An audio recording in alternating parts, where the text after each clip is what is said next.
You're watching 7 News on your side.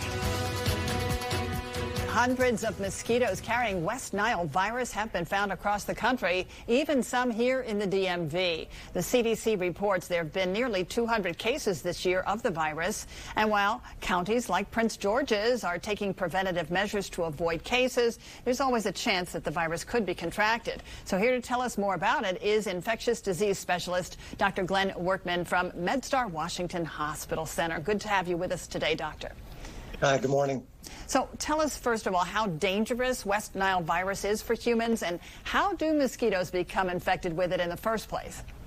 Sure. So first of all, it's a pretty rare infection. The chances of you getting it is pretty uncommon. Even if you get it, most people are going to be completely asymptomatic. About 75% of people have no symptoms at all. If you happen to develop symptoms, you're most likely to get a fever, and it'll go away on its own. The people that have problems with this are people that have immunocompromising conditions.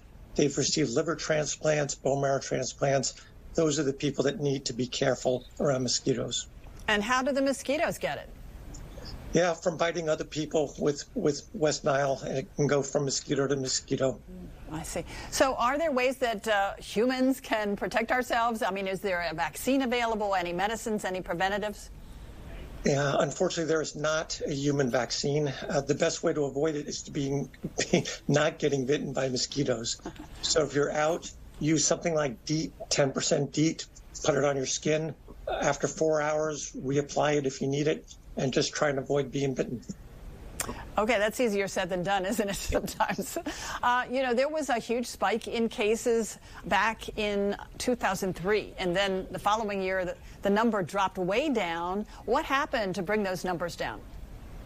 Yeah, it goes up and down. As you mentioned, the Public Health Department does do surveillance. They go out and they see if they can find where the mosquitoes are that have the West Nile, and then they'll try and do some mitigation, insecticide spraying in those areas to try and get rid of the mosquitoes.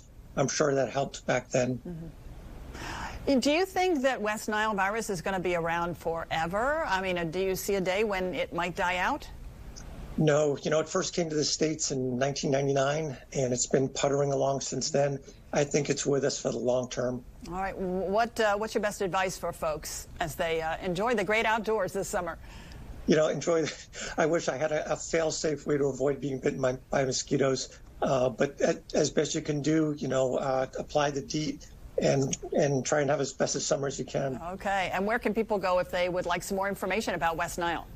The CDC, cdc.gov, has the best source of information for West Nile. All right. Thanks so much, Dr. Glenn Workman from MedStar Washington Hospital Center. Thanks so much today. Appreciate it. All right.